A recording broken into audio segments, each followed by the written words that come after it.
Vandag is donderdag 11 Desember. Baie welkom by vandag se luistermeditasie in Adventstyd. Ons is in die tweede week van Advent en in hierdie week steek ons die tweede Adventskers aan, wat die kers is van vrede. Ek wil jou daarom nooi om in hierdie oomblik saam met my tot rus te kom, as ons vandag gaan nadink oor Jesaja 30 vers 15, en nou ons kers aansteek en in hierdie oomblik tot rus kom. Haal 'n paar keer sommer net lekker diep asem. En met elke asemteug weet dat God, die God van vrede, in jou tuis is. En wanneer jy uitblaas, wil ek jou nooi om dit wat dikwels vrede by jou steel, op hierdie stadium vrede by jou steel, om dit vir die Here te gee. So asem in die vrede van God se teenwoordigheid, blaas uit en gee dit wat vrede by jou steel vir die Here. En herhaal dit 'n paar keer.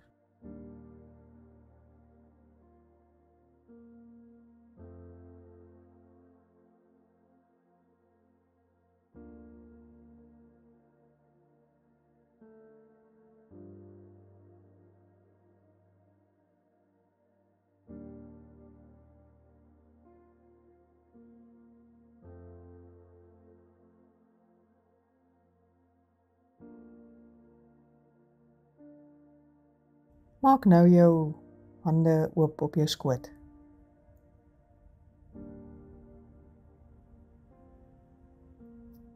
Wees oop om in hierdie oomblik van God self te ontvang.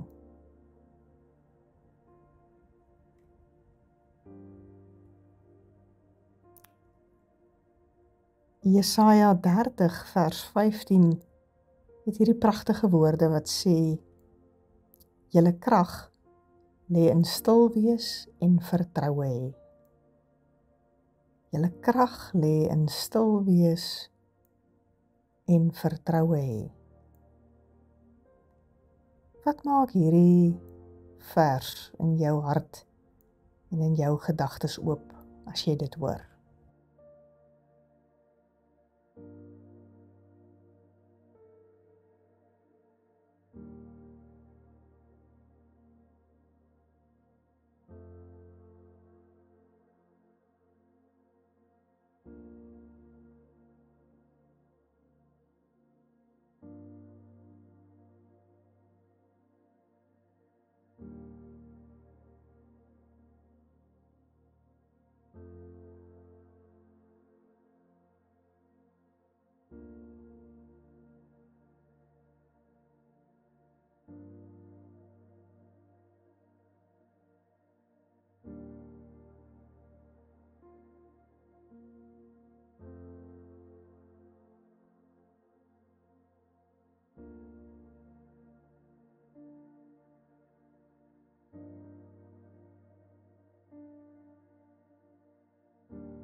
Ek lees onlangs 'n verhaaltjie wat geskryf is deur die sanger, digter en vriendin Annelies Wied, wat 'n klompie jare gelede oorlede is. En Annelies vertel die storie van 'n vrou wat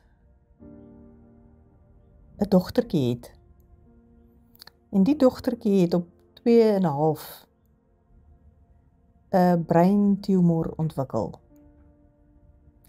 En van 'n blakend gesonde, lewenslustige kind het sy verander na 'n lustelose, siek mensie.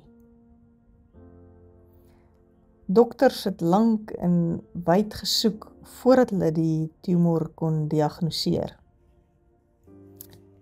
Na die diagnose het 'n dringende en baie delikate operasie gevolg. En daarna 7 weke van bestraling.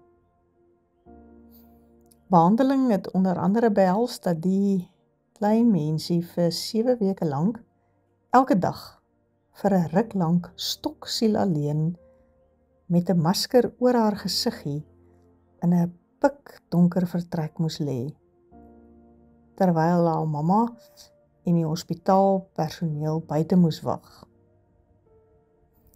Dit het die arme kind vreeslik benoud en baie bang laat voel. Mens kan net dink wat deur haar gedagtes moes gaan.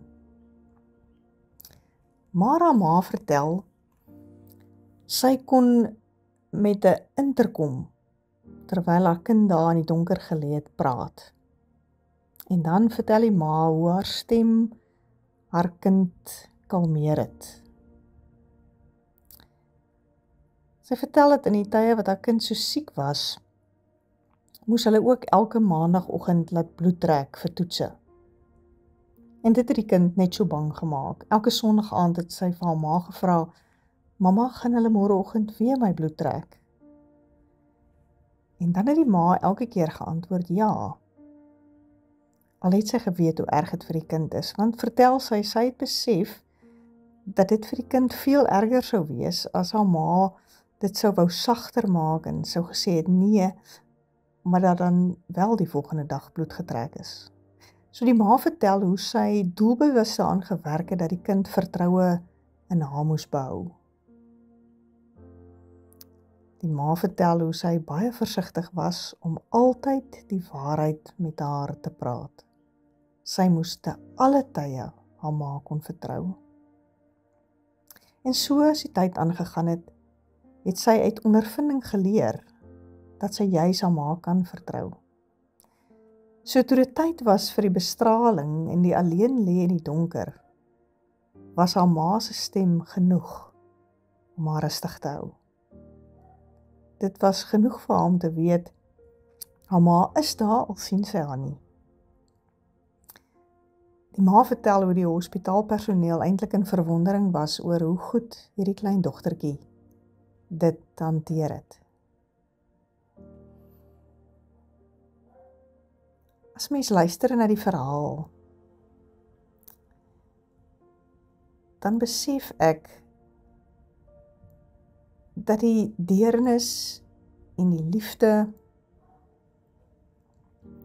wat hierdie ma vir haar dogtertjie gehad het, ons kan help om eintlik bietjie te onthou hoe die Heilige Gees werk.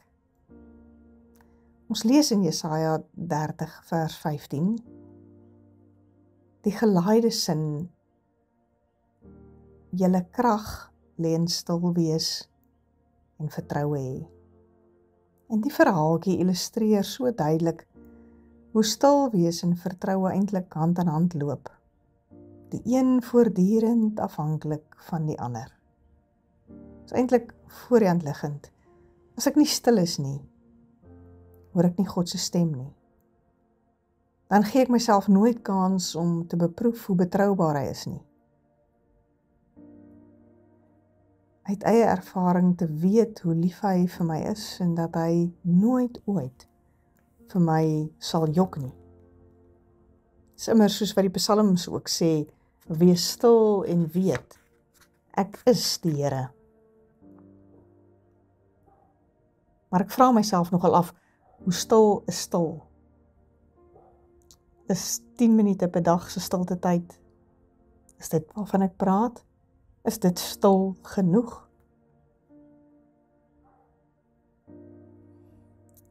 As ek stil is, kan ek God se stem hoor, kan ek sy karakter leer ken, kan ek hom uit beproefde belewenis meer en meer vertrou.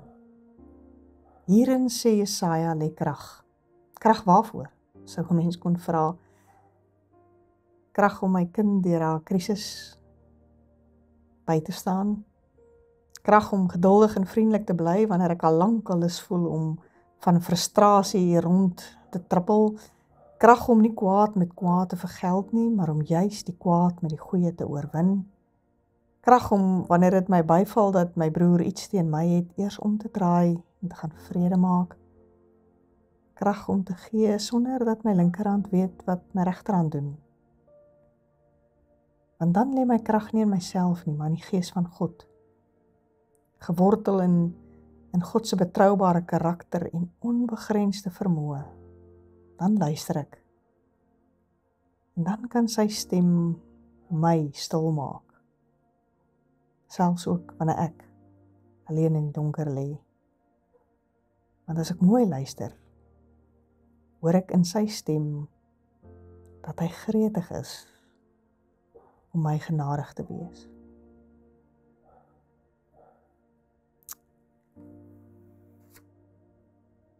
Watter stilte het jy in hierdie tyd voor Kersfees nodig om saam te kan uitroep dat my krag lê in stil wees en in vertroue. Gebruik hierdie oomblik van stilte om te luister.